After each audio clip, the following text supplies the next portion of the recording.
Welcome to WagerTalk Today, the gold standard of sports betting shows where we talk the talk and walk the walk. Hope everyone had a great weekend. Dan, you were at the lacrosse games this weekend, so I'm assuming you had a great weekend then. Oh, it was lovely. Sunday, my nephew and I, PLL hooked us up, so we were sitting, at the 50-yard line. So it was a lovely time. And let's just say, betting games live when you're down on the field, Andy, there's some success to be had.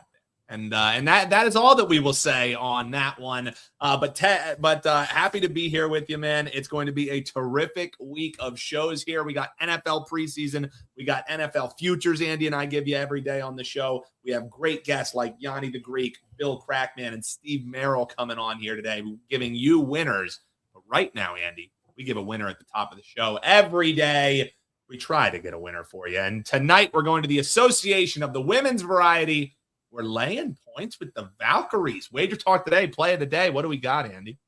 Yeah, we're fading this Dallas Wings team. I actually made a bet on them to cover 9.5. They didn't cover. They won straight up, but this Wings team is just kind of struggling. The Valkyries, they have won 5 straight, all by more than 5.5. The Valkyries just beat the Wings by 18 a week ago. The Wings have lost their last 4 road games, and just taking a smaller sample size, the last 7 games, the Valkyries number 2 in defense, Wings number 13, Valkyries better in offense. Just all signs point to the Valkyries being the better team here. So not only do I think they win, I think they win by margin. And if you're a ladder player, I don't mind laddering this thing up. There's a chance the Valkyries blow them out. This Dallas Wings team has been losing to the good teams and only being competitive against the bad teams. They're a little bit of a fraudulent record right now. So we're going to take and they've got injuries. So I like the Valkyries pretty big here. GSV says UC Panda as well. So we're getting some agreement in the chat. Vibes are strong on this Monday, Andy. I think it's going to be a big week here for us, man. We appreciate everybody tuning in. Andy, I say we get right into it. Ace is on standby. We got plenty to get into. Huge week of betting. Gianni the Greek is with us. Gianni? Good morning. How are Yanni's you? Locked in. Sorry, Yanni. I got him mid-sip. That's how you know Yanni's ready to go. I got him. I was like a waiter. I saw him drinking, so I was like, his mouth is full. I'm going to ask him how his meal is. What up? It's a Monday, baby. It's a Monday. And after a really good weekend, currently 4-1 in NFL preseason. I've stayed very selective. That's what I'm going to do this entire year. No 10, 15, 20 plays. We're going to zero in on the absolute biggest advantages and see how much damage we could absolutely do. So far, so good, sitting at number 1 in profit. But more importantly, on to week 2. And we haven't seen much adjustment at all. In fact, I have not released a preseason week 2 bet yet, but I have released 2 week 1 NFL bets. That's correct. After we got a week of preseason in the books, saw those week 1 lines sitting there, a lot of opportunity. I've stressed this a lot over the last few weeks. Do not wait until day of. Again, you'll find some value because the public will knock some lines out of whack, but rest assured, these week lines, college football and NFL, have been up for weeks, if not months.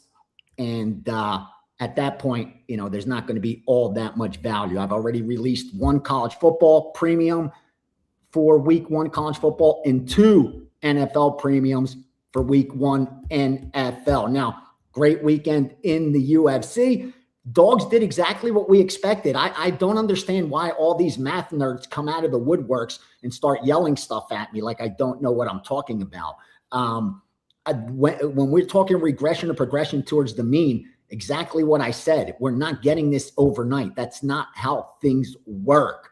There's a lot of factors involved. But what I could promise you is that over the next 1,000 MMA fights in the UFC, we will not get 76% favorites. The only way we can get there is if we slowly but surely start getting a few more dogs than we otherwise would have. And if you remember, coming into this week, we had a 12-2 favorites, 11-1 favorites. And what did I say? We're going to start seeing some more 8-4s, some 10-3s, some 7-5s, where we're going to get a few more dogs. And that's exactly what happened. It's not like we're going to get 11, 12 dogs, guys. That's not what I'm telling you. What I'm saying is we're so far ahead on favorites. If we trust in the law of big numbers, if we trust in markets being efficient, and the sports betting market is one of the more efficient markets, that eventually what we're seeing should reflect the data. And the data tells us that long-term, over 10,000 UFC fights, favorites win at exactly that same rate of about 64, 65%. Dogs win about 24, 25%. I mean, 30, 35%, what have you. And they're sitting at 24, 25%. That's what was happening going into this week. Again, we got a few more dogs that came in, 8 favorites, 4 dogs. But that's not 76%. That's 67%. Starts to bring the average down. If that happens between now and the end of December, just a few more times, then we will get to where we should be. I just don't understand why people just wait to like jump on shit. Relax. Finally, Major League Baseball will be getting the attention today because there's no NFL. And unless there's, NFL or college football, bettors are looking elsewhere. I don't have anything in WNBA. Andy just shared what he has with you guys on the Valkyries. I just saw a lot of two-way movement in the side and the total. I haven't seen any totals yet, Andy, get bet for week 2 NFL. But a couple sides did get bet. Give them to you guys really quickly. 402 Houston plus 2.5. 408 Jacksonville minus 2.5, -3. Denver -4, 4.5, and 5. 425 Chicago plus 2, and 432 Tennessee -1. But as I said, the action is on Major League Baseball today. Here's some of that sharp stuff for you guys. 903 St. Louis -105, 110, and the over 8.5. That's game 1. 906 Philadelphia. They juiced them from 175. They kept limit betting it all the way up to -220 was the last limit bet I saw in an account. So it's probably sitting at 250 right now. 910 under 11. Dodgers, Colorado. I asterisked that one. I agree with it. 916 Pittsburgh plus 110, 105. 918 under 9.5. Arizona, Boston. I asterisked there. I agree with that also. 918 over 8.5. Atlanta, Minnesota. Agreement, asterisk. And then 921 White Sox plus 150. Early on a Monday morning. It's only 9 a.m. here. I was texting Johnny. He's like, dude, what are you doing up at 5:15? It's 5 a.m. over there in Vegas. Like, what are you doing? And I just don't sleep much, man. And I like to get up really early. So I know it's still only 9 a.m. But as you can see, sharps have already been firing away. And with football around the corner, rest assured, we're just going to see more and more betting action. And I love it.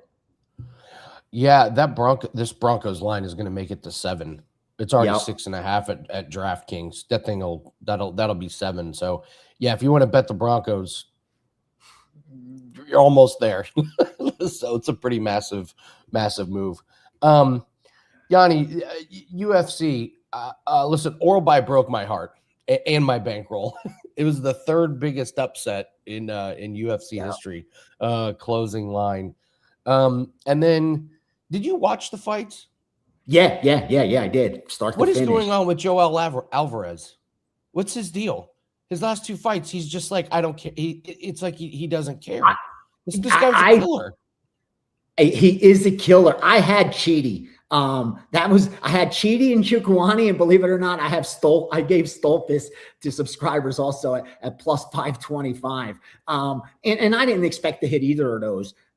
In fact, I thought it was going to be just like the Robertson bet that I had, where I knew I was getting the best of it, at least line value wise. Now, again, with the Mackenzie Dern and Robertson matchup, I didn't get closing line value, a ton of it, probably none. I don't think. Well, I did. I had plus 200 on Robertson. She probably closed plus 170 or something. So I did okay there. But I wasn't surprised. Like, I didn't expect to get closing line value on Stolfus. I didn't expect to get closing line value on Njokuani, because what we talked about, favorites doing so well that they were going to be juiced. And since bettors have been doing so well betting favorites, why weren't they going to follow through on Saturday with more favorites? They just cashed 8-fighter parlays back-to-back weeks. Why are they going to stop now? So I wasn't worried that I wasn't getting closing line value. I just thought they were a little bit priced too high. And when that's the case, it don't mean you're going to cash a ticket. But if I feel I'm getting a better price than the true implied win probability, I'm going to have to bet it. I was surprised by how Alvarez looked. You would expect him to be ready because he was the dance partner for Makhachev throughout that entire camp. That's why I didn't think he was really at a disadvantage from the late notice trend, because I only gave out a 2% play on Njokuani. And even on the podcasts and the shows that I did, I only probably used like $100, $200 of bankroll on them.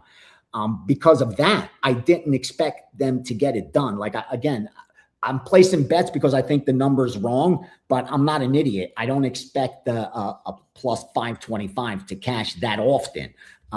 When he did it, yeah, it was a beautiful thing. Now, oral buy, that line just kept climbing.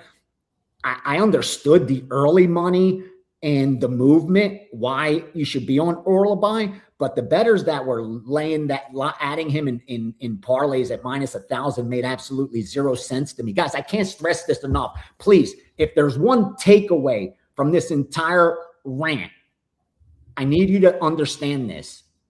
I continue to see the exact same mistake over and over and over again by recreational bettors, okay? And the biggest mistake they make isn't placing parlays, it's placing the wrong parlays.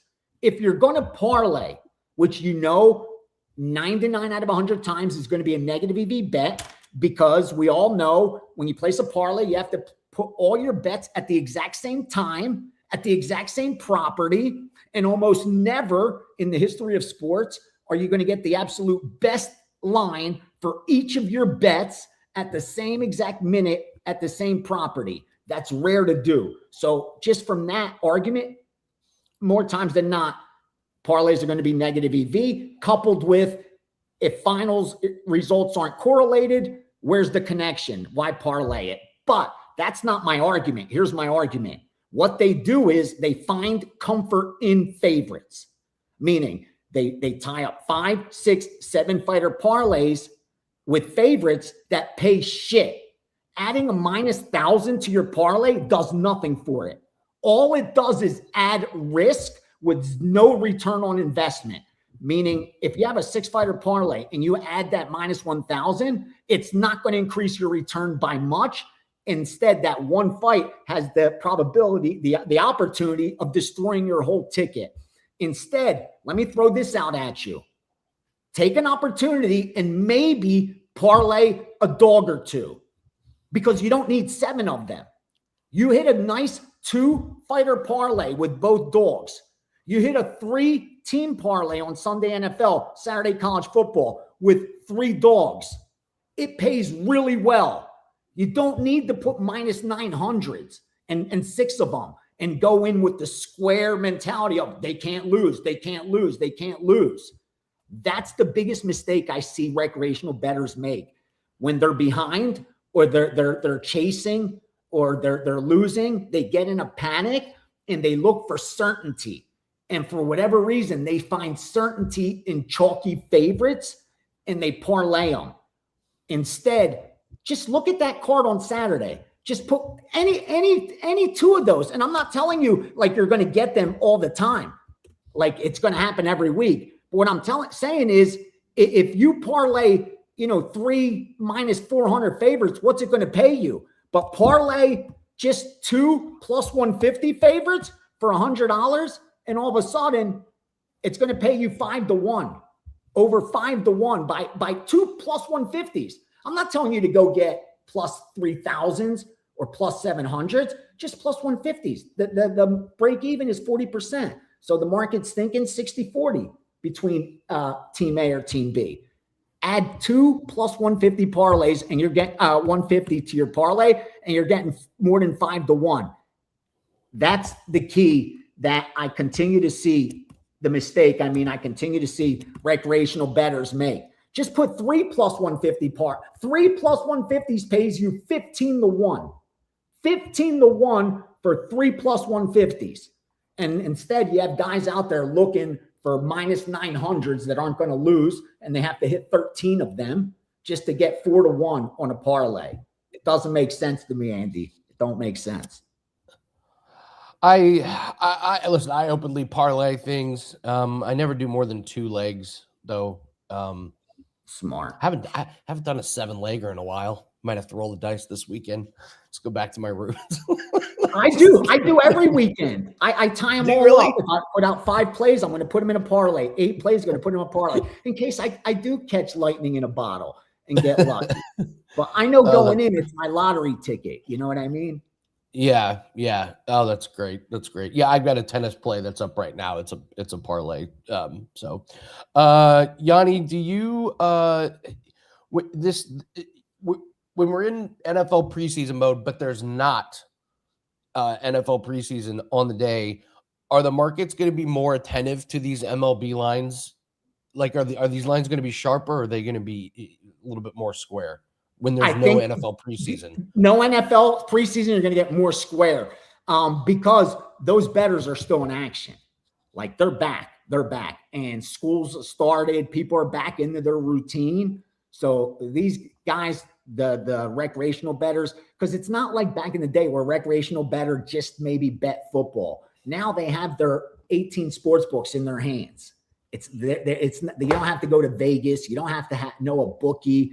You guys just have your accounts in your hands, and that temptation is hard to overcome. So days like this is exactly where you'll see more public money on Major League Baseball. And look at it. Look at those favorites. Look at the Dodgers. Look at the Phillies, like how quickly they jacked those up, from minus 210s to 240s, 250s, no problems at all. So I do think it's that kind of day where when you're not have football on the board, you're going to see some lines more aimed towards public bettors for sure. Great question. Because it's not like they're waiting till Saturday. They're not. Blocked wants to know, his book now allows him to have open-ended parlays and teasers. How can I use that to my advantage? I don't have the ability to do that. So Gianni, do you have experience with this? Yeah, I use open ends all the time. And for teasers, it's awesome because a lot of times there's not that second leg available, and you're forced to put a negative EV teaser when you can put a positive EV teaser in by just teasing one side, that one strongest side that you get down through those key numbers of 3 and 7, whether you're teasing down or teasing up. I've explained that in multiple videos. I won't go long here, but I do that when the board isn't offering me that second leg. Like if I want to use the teaser on a Monday Night Football, on Thursday Night Football, on Sunday Night Football, I'm not going to tease the total. We know that's a bad bet. So I need something to tease it with. Well, those lines are up for next week, but I don't know if it's going to be in that teaser range come kickoff, come Sunday. So rather than guess and lock in now, let me open-end it. I just put one side of my teaser, and next week I'll close it. I love those bets. I've made so much money with those. And I do it the same with the parlay. When I love a side a lot and I do want to increase my ROI, what I'll do is, especially if they're juiced, if it's a minus 400 or something, 300, I'll put a smaller straight bet. Let's say I want to put a 4% play. I'll only make it a 2% straight bet, and then I'll open and parlay with it as well for another 2%. Now I have to fill that in, and I'm going to keep it there. I'm going to wait until the day comes where I have a strong side again that may be a little juiced, and now I could minimize my risk by straight betting it for less because I could add it into that open-end parlay that's been sitting there waiting for an opportunity just like that. In fact, as I speak right now, no bullshit, I probably have a dozen open-enders sitting in different accounts right now that I had opened at different times, whether it was with baseball, with MMA, with soccer. I still probably have World Cup open-ended from back in the World Cup. But I wait for good spots to close them, and you'll do really well. But just be patient. Don't close it quickly. Take your time. That's it. Best advice I can give you. You have open parlays like Belgium. Yeah, exactly. I'm like, damn, that's from great. June. Yeah, that's awesome. All right, Gianni, what do you have up for everyone on this Monday? Steam sheets out. I wanted to make sure I had one out on Monday because Tuesday I'll be at Contender Series all day. So I do not put one out because I can't continue to update it and have it be valuable to you guys. But I have it up today. It'll have all the Major League Baseball. It'll have the look aheads for week 2 preseason football, anything else that's on there. Any MMA that comes in, any college football, everything, WNBA, all that stuff. I also have my NFL and college football season win total packages and Super Bowl and national championship futures. Otherwise, it's day by day. We've been grinding and crushing of late. Let's just keep going. Told you these next 4 months are going to be our strongest months. Don't, what's it called? Don't take my word for it. Judge me for it when December 31st rolls around. I feel really good about this football season. All right. Gianni the Greek joining us on Monday. Thank you very much, Gianni. Have a good Monday. See you. Have fun at Contender Series tomorrow. So, Dan, did you see Tommy John passed away? He was 83. I think you're muted. Sorry about that. You mean the Tommy John surgery guy? Yeah. Wow. Like, I did not see that. It's an odd legacy. Like, yeah, your name is synonymous with, like, whenever you mention Tommy John. No one ever wants to hear your name. Like, no one ever wants to hear your name. But you're still famous. Exactly. So tough one for Tommy John. Shout out to Tommy John. Elbows everywhere. R.I.P. Rejoice. So Breece Hall went down untouched at practice. Head coach says just a pulled groin muscle, no big deal. I don't know. My starting running back goes down untouched at pulling practice. His groin. Kind of feel like it might be a little bit of a big deal. Jeremiah Love for the Cardinals has a high ankle sprain. He's done for tough. The preseason. That sucks. Well, and a high ankle sprain, that's as far as where your sprain can be on your ankle, that is, the worst location it can be. A high ankle, now you probably don't see him until at least week 3 of the NFL regular season. And there's not much to be excited about if you're a Cardinals fan other than having the guy who looks like Adrian Peterson when he runs in your backfield. And now he has a high ankle sprain to start the year. That's tough. That's tough. Yeah, it really is tough. So we're going to break down the prop today. Several of you in the chat are going to like this. We're going to break down Drake Maye's passing yards at the end of the show. What do we like? 3,799.5. Big number. We'll break that down. Get your I hate Dan comments ready now, Titan CT. Get them ready now. Shout out to the Cardinals for running their starting running back 14 times in the preseason game. Cardinals are going to Cardinal. It's the same every year with these teams, isn't it? Like, there's just a lot of things you just don't have to overthink. It's just like, we know this team's going to be bad and this team's going to do something stupid. And so why would I have my fantasy draft? Because it was the one day where most of us could get together in person. That's why. That's the only reason. Look at we're kind of spread out. So on that particular day, we got a lot of people that were there in person. That's all. And Andy, sometimes it works out. You weren't the one who took Jeremiah Love in the draft, so I stayed away. I said that. I was like, I just want to make sure that you guys understand. Some of us are going to draft guys that get hurt. One of us probably is going to draft a guy that we lose for the year. So, yeah. We have to ask Bill. Let's bring in Bill. Yeah.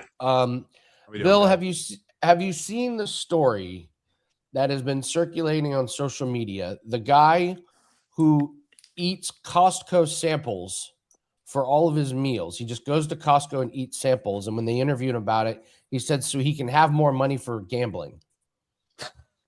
Yeah, you don't follow my Twitter. That's all right. I'll give you a pass. The last tweet I put up, which was 18 hours ago, was exactly it was got 34,000 views so far. You saw it. Yeah, it's getting tough out there for gamblers, and then the hashtag "so you want to be a gambler," which was an old show in the '80s with a con man that would try to teach you the different systems in blackjack, baccarat, roulette. So that was his tagline. So I stole it from him. I was so you want to be a gambler, but yeah. So I don't know if this is a joke or not, but there are very sick people out there. So if it's real, then people are very sick. We're in an area now that I wasn't trying to make fun of them, because there is a mental illness is a very bad thing, and there is everyone needs to talk to a shrink, a psychiatrist, a psychologist, and obviously these people that wait in line and do crazy things like that and live out of their car. Now, I don't say that people could, of course, sample the Costco and Sam's Clubs. They have little sample things there. I'm not calling them maniacs. I'm calling people that this guy's saying he wants to live in his car because he could just eat at Costco, and he could just live in his car and eat there. Once in a while, go for a hot dog and a soda. It's $1.50 combo. I think he was looking for laughs, but there's a big chance he was being serious too. I've been at Costco, and I see. First of all, I'm a little bit of a germ phobe, so some of those little heat up machines and stuff, I wouldn't really trust a lot of those things. But there's people that are so sick they wait for anything free. Though you have to understand, you go to a casino and they give away a steak knife. It cost them 88 cents, and they buy them in bulk. It's probably worth about $4, $6, and people wait in line for the steak knife. But yet they'll go and gamble and lose 100 on machines and say, "Oh, I have to show activity today. They gave me that 88-cent steak knife." Like, if the casino gives something away free, people will go and stand in line for it. They don't even comprehend the value of that compared to the EV or the negative EV they're going to lose.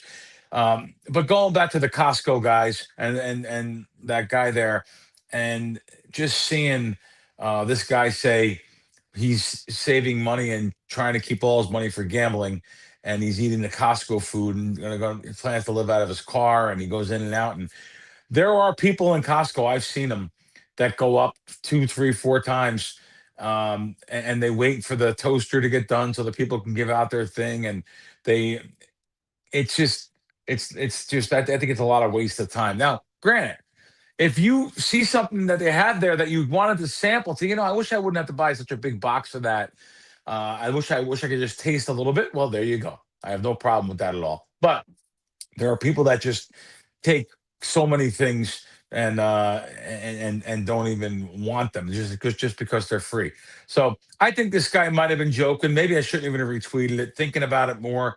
But people are very sick. Gambling is out of control for a lot of people, and people have to be in constant action, and they have to find ways to be in action. I talked about it on the show last week that you wouldn't believe the local environment out here in Las Vegas, and I'm sure in a lot of local casinos all over the United States.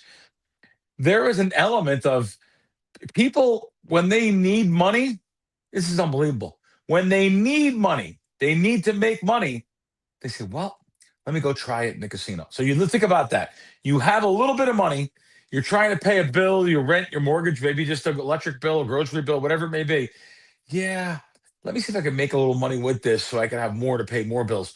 That is what, if you didn't allow people to go in the casino that had that mentality, I have to make a score to get something or do something, I got to make some money, you might as well put a lock on the local casino's doors, because that's how bad the local casino economy is. People are losing money that they shouldn't lose. Look at the beginning of every month when people get their check. Look at how busy the casino is. People playing Keno, playing different machines. They're shaking. They're smoking. It's negative energy. Just go around and look. They're total victims. I feel bad for them. And guess what? I'll be the first one to tell you, I did that 35 years ago. I was that person. I was the guy that would, try to go down and make a score in Atlantic City, and then you go drive up, 100 miles on the Jersey Turnpike to North Jersey in New York, and that's the only option we had at the time. By the way, it was Atlantic City. That was it. There was no other casinos except for Vegas.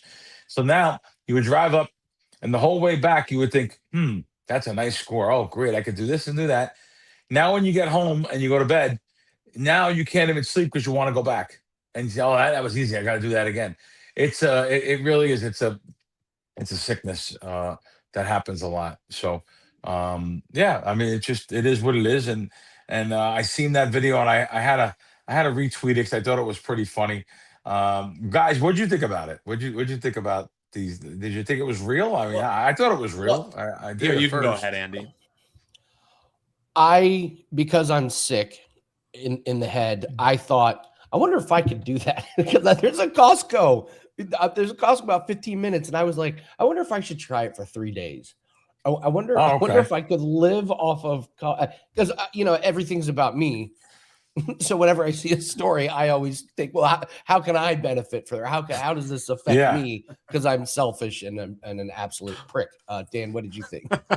Oh, wow. I didn't see it until you guys brought it up, but then I pulled it up. I mean, it makes perfect sense. I just think of we go to our local Costco here as well. We stock up, I like buying stuff in bulk, filling up the deep freezer, stuff like that. But it truly is like around those sample carts, man, you got to keep your wits about you, because people are serious about getting up and getting those samples. And I was at a sporting event this weekend, Bill, and one thing when you said it was like the alarm was going off in my head when you said people just love free shit.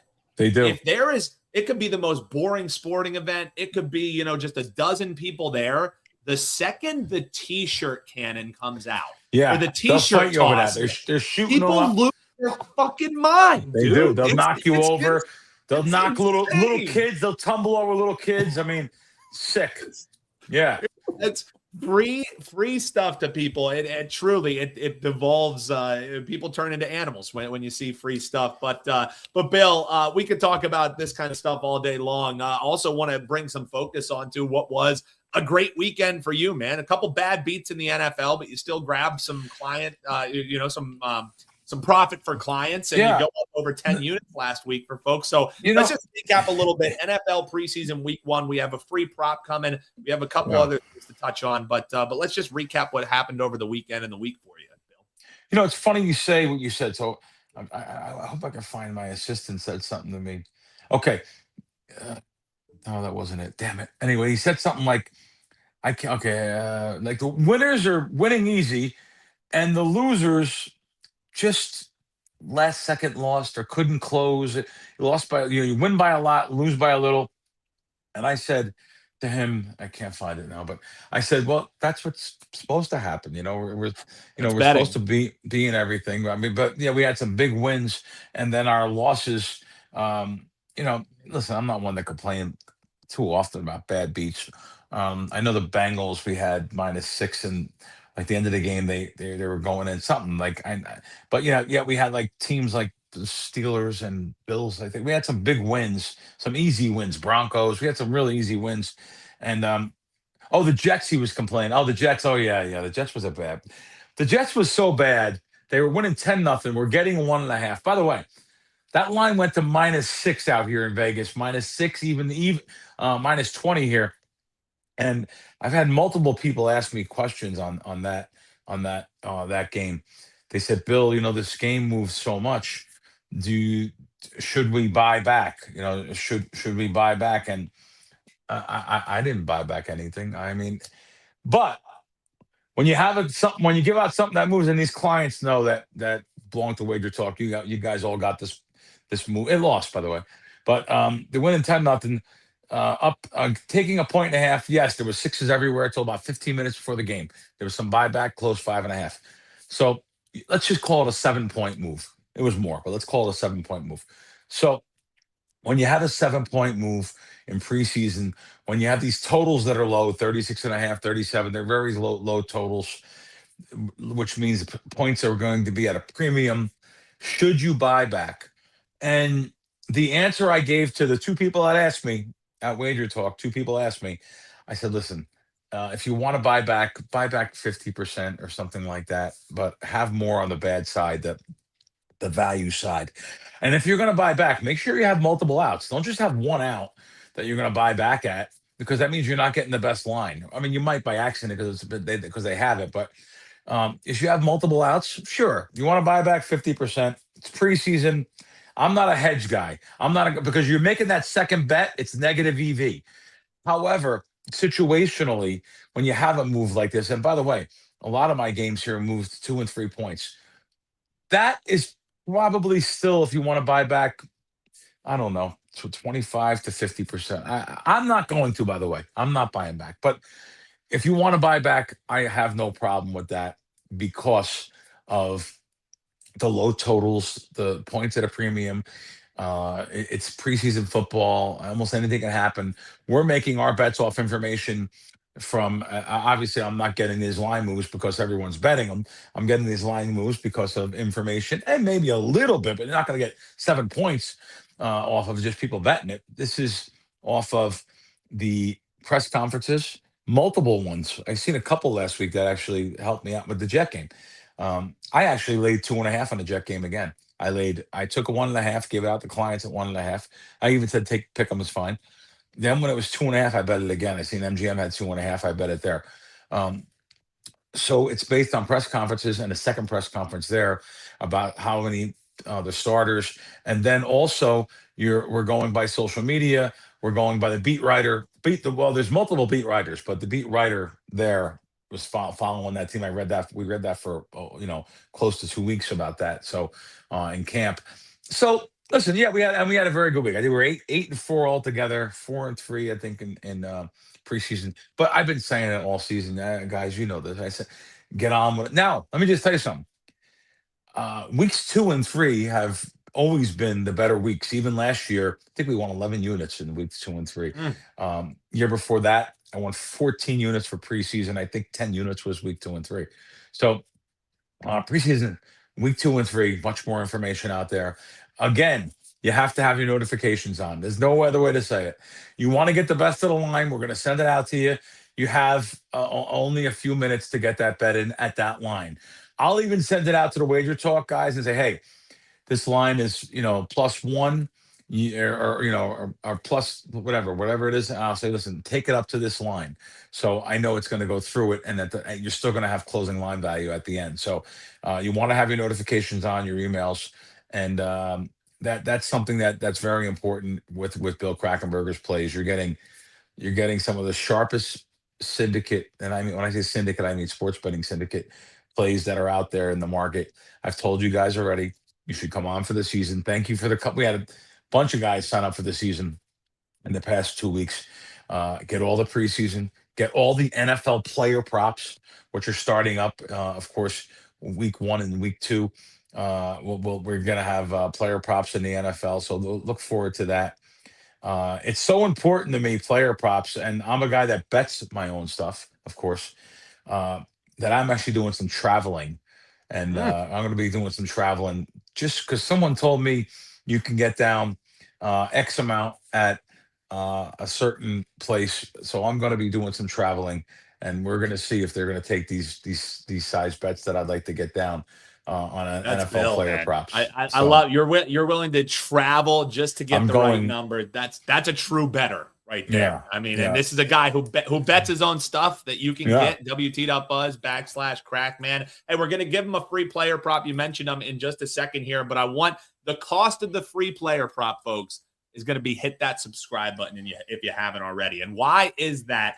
Because on this channel, WagerTalk TV YouTube channel, we do post Crack Show WiseKracks. And we had a bonus episode that was posted this past week. And a clip from that's already gone viral because you were talking about Dave Portnoy, his pizza reviews. Dave Portnoy actually retweeted the video. He shared the video because it was great stuff that you did. But guys, if you like picks, we do it here on the channel. If you like just great informational shows, things you can learn about the industry, Shows like WiseKracks, we also do at the channel. So you never miss it. You hit that subscribe button, you're going to get it to your inbox. Check it out wherever podcasts are as well. But you want it on the YouTube channel so you can see the video, see these guys' faces as they're telling some of these stories. I mentioned it last week, Bill. It's a terrific show you do. Keep up the great work. We love having it here. So hit that subscribe button and like, folks, and then he'll give you a player prop. But go ahead, Bill. Hit that subscribe and like. And you know, now that you mentioned that, I would have forgot. So last week I did 2 episodes of WiseKracks. I did a bonus episode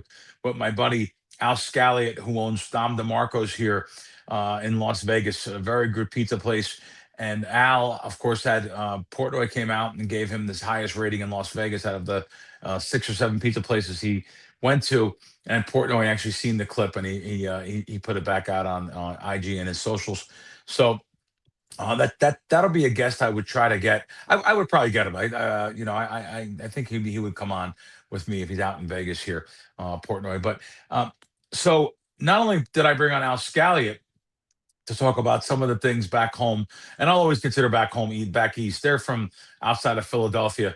And Hazleton, Pennsylvania is where Albert's from. His family very affluent back there. Hazleton, Pittston, Scranton, that whole area there. Albert's got a lot of ties to Philadelphia, and he's had restaurants and businesses all over.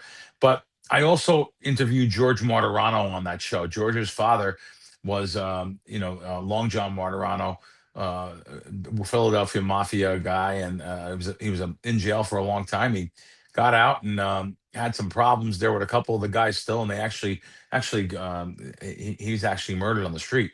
So, but yeah, so he went away. George went away 32 years himself, like it's nothing. 32 years, and he always has some great stories, George. So I did a separate episode of WiseKracks with them, and then of course my other episode, both shot at Circa, downtown Las Vegas, right in the heart of Circa Sportsbook. Really good. Watch those shows because we talk about something. Me and John Orlando, Tony Orlando's son, we talk about some great things in the sports world, sports betting, gambling. We break balls. It's knock around guys, joking around. It's a fun show. And when you have like George on, it's a serious show. There's no breaking balls on that show. But anyway, a couple of them there. We're going to have KIV and Cracks probably going to start back up with Kelly in Vegas. I shouldn't say probably. We're going to start back up in football season. Going to have that. And we're actually debating bringing Alan Boston back for football season, even though his forte is college basketball. But we talk everything with Alan Boston. So why not bring him back football season? And not only that, Alan Boston, when we both worked for Billy Walters together, Alan was doing college football for Billy. So it could, draw some parallels to that. So, yeah, so let's give you guys a WNBA. By the way, WNBA has been on fire. WNBA props all season long. So we have, we went 4-1 last week, I think, on our props. Let's go tonight. Golden State, and Veronica. That's what she plays for. Veronica Burton. She is under 13.5 points. She's under in this last 4.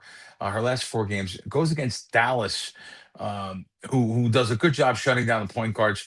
I expect this game to be low scoring too. Veronica Burton under 13.5 points tonight. There's a free one for you guys, and I wanted to make sure the line was still there. It's amazing. I'll put these up. I write my props in the morning, so I send them out early. Try to get them out really early, and sometimes they do move. But I want to tell you, we have such a good. My assistant's so good. He gives out a prop. He checks all the lines. He doesn't just give out one place.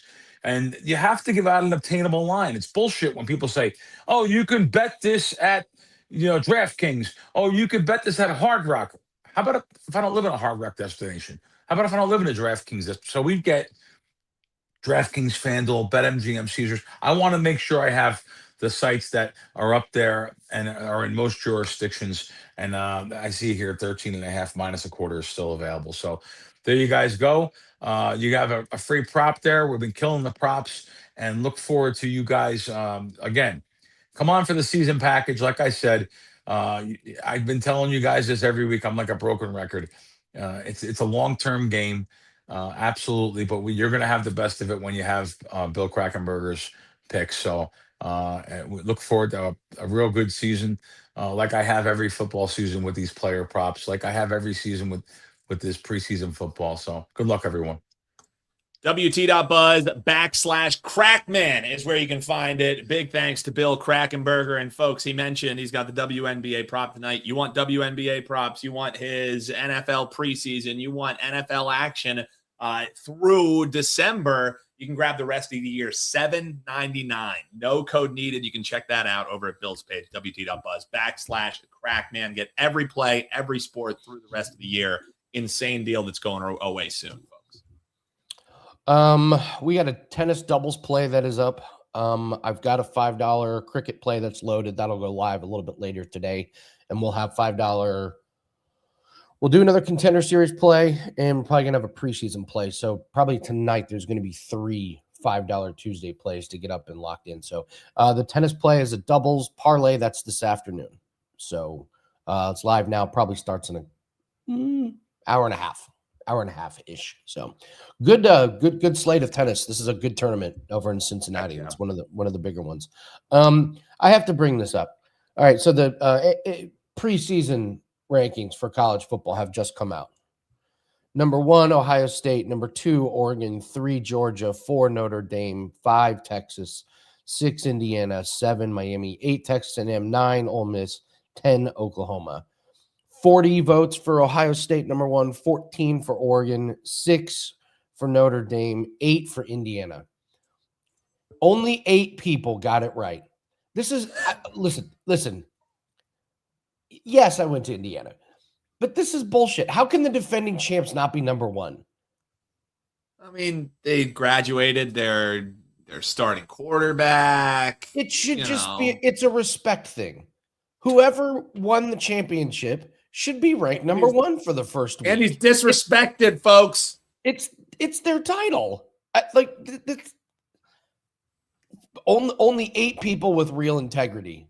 Only 8 people who have respect for the game, who have Andy, Indiana football fan version is one of my favorite versions. Yeah, well, listen, I went from I hadn't watched a second of their games to now I'm fighting for them. So now you're like, 1. I'm disrespected, damn it. Listen, in any sport, I don't mean just this one, but if your team wins the championship to start the next year, you should just be number 1. I don't care if you graduated everybody. Yeah, you deserve it. RJ does make a point too. Preseason polls are kind of stupid.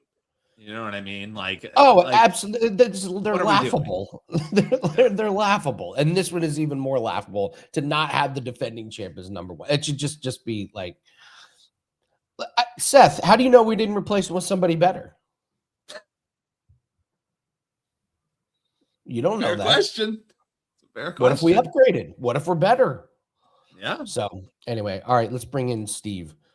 Steve, you're a man of integrity. You're a man with morals. I was going to say the same thing. You putting Indiana number 1 overall, Steve? So lots of things to dissect there. I was going to say, first of all, I thought the same thing, Dan. I was like, and Andy said it right away. I was like, Andy probably didn't care at all when he was an undergrad there at Indiana football. Take the under. I said, boy, did that bandwagon get a V8 engine fast. Well, so when I was there, I'll never forget. I believe it was my senior year. It was the year Ohio State beat Miami in the national championship game, one of the best games you'll ever see. Well, that year, Indiana decided to do their homecoming against Ohio State, the number 1 team in the nation. And man, they hyped us up all week. It was we got something special for these guys. These guys don't know what they're walking into. We're going to kill. So they got the whole school pumped up. The stadium was full and it was drizzling rain and it was cold and we were all hyped up, and they took the opening kickoff, ran it right down our throats. And I think they scored on the second play of the game. And I think we were down 28-4, 28-3 at halftime or something. It was everyone left and we were they got us again. They got us again. And no, Indiana's just been a laughing stock since then. So, but they should be number 1. They won. So no, Andy, it's funny. I was thinking the same thing last week when I started looking at some numbers and whatnot. That boy, people, I wouldn't want to bet against Signetti. What he's done there is incredible. He turned James Madison around fast, made them a national contender, And then he goes to Indiana within 2 years, a team that I think had like 7 winning seasons over the last 100 years, maybe 1 bowl win over the last 80 years. And all of a sudden they have more like wins and bowl wins in the last 2 years than they'd had like in 7 decades. And he's the real deal. I've talked to players that have played for him. They said he's the most efficient coach ever. He has extremely short, precise practices. He delegates well. And yeah, like Dan said, they lost a lot of talent, but in modern college football, does it matter? I mean, it's not like he came into Indiana with a lot of talent, and 2 years later, he's going undefeated. So tough team to bet against, and that kind of jumped out at me as well, all seriousness. Yeah, I'll probably be going back to Indiana team totals over. That's been the since Signetti got to Indiana, just blindly betting their team total over has been an absolute cash cow. So, all right, Steve, we got a couple of games here for you to break down. We got Diamondbacks and Red Sox. We got White Sox and Cubs here. I believe Red Sox bullpen game-ish, but I'll have you break down these two and tell everyone about is it called Market Call? Is that your new show? Yeah, it's going to be Thursday nights before the NFL game kicks off. We're going to do Market Call live, and it's a interactive call with me, very similar to the Steam Room that Gianni does, and it's going to be an interactive call for clients only. Obviously, we'll look at the Thursday night prime game because we hit over 70% the last 2 years in all the Thursday night games. But more importantly, it'll be a deep dive look into the weekend's card coming up in advance. So before my NFL Fade the Public video is out, you get my public insider info about a day and a half sooner. Also going to get access to my 10,000 game simulation for college football, any games you want to talk about. And also another reason I want to do on Thursday nights, a lot of people have asked me for the NFL info sooner because people enter contests. And yes, we will talk contest strategy early in the season on the Survivor contest, and then also those Pick 5 contests that are so popular. It's honestly an inside all-access call with me every Thursday night, but it's for insiders only, direct clients only. And you see on your screen, now's the time to get on board. Instant $811 discount. Gets it down to $3 a day, $1 a play for all sports, all access for the next 365 days and nights. Plus, Market Call is included for free. That itself is worth the price of admission, in my opinion. So don't delay. It's on my page right now, Steve Merril, WagerTalk.com. And, of course, get there quicker, wt.buzz/SM. All right, Steve, let's break down these two games here. We got Bratt for the Diamondbacks. What do you expect in this game? So this is an interesting situation with the Red Sox. We talked a lot about them the last month or so when they're on that monumental run. You know, everyone thought maybe they would cool off during the All-Star break with all that momentum, and nope, they came right out, continued to win, set a franchise record, over a 100-year franchise record. They tied it by winning 15 straight, and then the second half of the doubleheader that day, they decided to lose to the Orioles. I guess they had the letdown, but then they kept winning again after that. They won like 8 out of 10 right after that. And 2 Saturdays ago, I was on Last Call with Joe Ranieri, and we were talking about how red hot they were. And I mentioned how the Athletics that Saturday actually fit my underdog system that I developed over 30 years ago, but it was hard to trust them in like plus 250 against the red hot Sox, who, by the way, were 27-5 at that point. Well, lo and behold, the Athletics won both Saturday and Sunday that weekend as huge dogs. The Red Sox have now dropped 7 of their last 9 games after winning 27 out of 32. And this is what we talk about. Don't fade hot teams. Don't try to catch the falling knife with cold teams, but start looking for that bottoming out process. And I think we're seeing that now with the Red Sox. And it's hard to imagine they care too much about this game today because they're starting Alec Gamboa for the first time ever. This is a guy that's appeared in 9 games this year out of the bullpen with 1 save for the Red Sox. He's got a solid 1.59 ERA, but once again, that's not been in the starter role. And I'm not sure he's the real deal. He was drafted way back in 2019 in the 9th round by the LA Dodgers. And he's making now, I believe, his first MLB start 7 years later. In the MLB, or in the minor leagues, in the MILB, if you will, he had 148 games. 99 of them were out of the bullpen. 49 were starts. Very mediocre 4.2 ERA in his career and a 1.3 whip. However, both of these offenses are ice cold, and it is often the case when a team starts struggling like the Red Sox, it shows on the offensive side, and that's been the case. You know, I referenced those 2 losses they had to Oakland a few weeks ago. Sacramento, the Athletics, pardon. 3 runs in each of those losses. And in fact, this 2-7 slide, their last 9, they have scored 4 runs or less in 8 of those 9 games. Diamondbacks, when they're away from their hitter-friendly home ballpark, aren't as strong offensively. Yes, they put up 10 runs on Saturday at Atlanta, but they only scored 3 and 2 runs on Friday and Sunday. And they've also now scored 4 runs or less in 4 of their last 5. Nothing special on the mound tonight either with Mitch Bratt, but he's had a solid 3.7 ERA. So, yeah, it might be a bullpen game, but that also makes it difficult for the opposing lineups to get any really like preparedness, know who's coming in. They're not going to see the pitcher 2 or 3 times, which is a huge edge for hitters in the MLB. I actually like the under here in this game. I think both pitching staffs, and I say staffs, not starters, will have the edge tonight. And we actually get some value under 9 in this one. 9 minus under 120. And 9 is a very key number, of course. 7 and 9 are the key numbers with totals. And I think because there's no named pitchers on the mound tonight, this line's a little higher than it should be. Take a look at under 9, Red Sox, Diamondbacks, 7:10 Eastern tonight on Monday. We're moving on to the Battle of Chicago, the White Sox and the Cubs. We got Castillo for White Sox. Cubs, red hot. Now all of a sudden they've lost 3 out of 4, just because that's baseball. Like just try and figure these teams out, man, is crazy. What do you expect from the battle of the Chicago teams? Yeah, Battle of Chicago should be a good, fun series here. And this, of course, is in Wrigley. And, we always joke that weathermen only have to be right 50% of the time. And sports handicappers only have to be right 52% of the time to make money long term. 52.4 to be exact at minus 110 juice. So you got to do a little bit better than weathermen. But you don't have to be a weatherman to know where the wind's blowing when you look at Chicago Cub games. All you got to do is look at the total.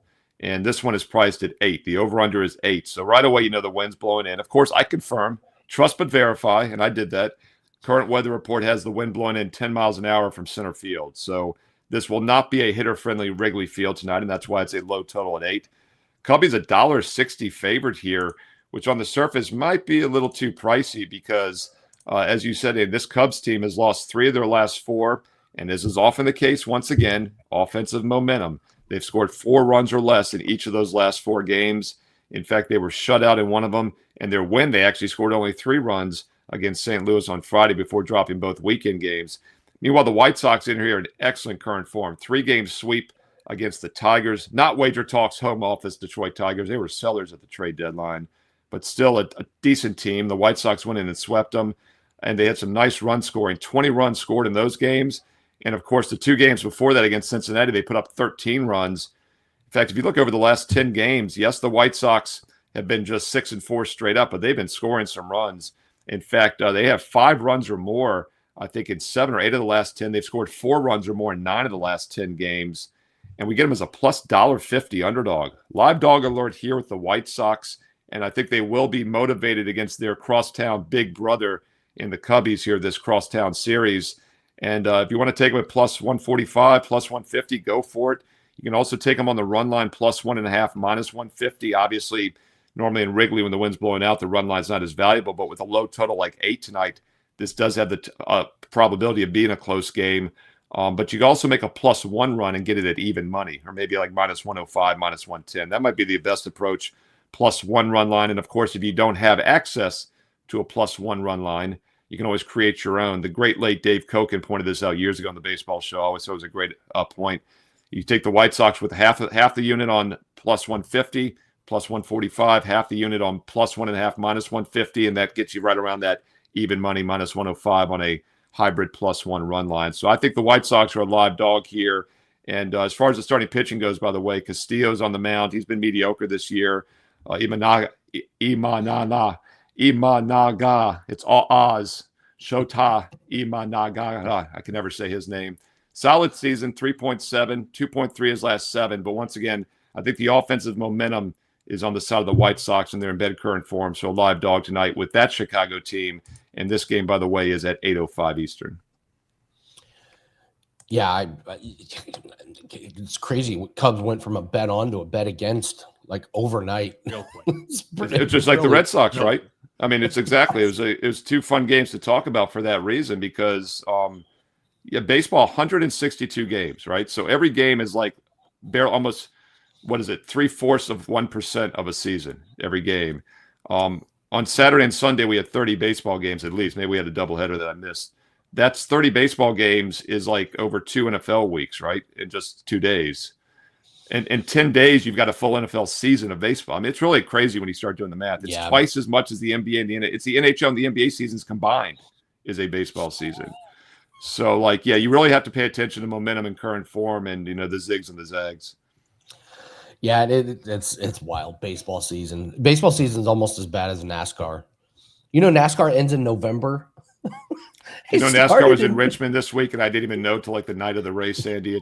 I'm so distanced from NASCAR, and I was explaining it to my son. I thought of you actually as I was having this conversation. Like, you and I stuck with it a lot longer than most, but a lot of my diehard fans 10 years ago dropped off. And he was asking about the Richmond race. I took him when he was 6. He doesn't remember, and he was telling his buddy went Friday to the truck race or Saturday whenever they had it.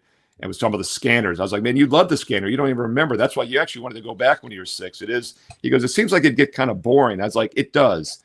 And I go, to be honest, Richmond is more boring than ever because there's no crashes anymore. And he's like, yeah, those look fun. I was like, well, I never rooted for crashes because I really liked the intricacies of the racing. But what it's funny, Andy, as I was having this conversation, it occurred to me, the nice thing about the crashes wasn't the excitement, it's the cautions. Because cautions is what makes the races, right? Because you had the restarts, first of all, which people can pass each other, strategy. The pit stops are awesome, especially with the scanners. And the restarts are cool too, green, green, green, go, go, go. And I realized that's what was lacking the last years. And it all became the car of tomorrow 10 years ago when they all went to the generic car of tomorrow, the COT.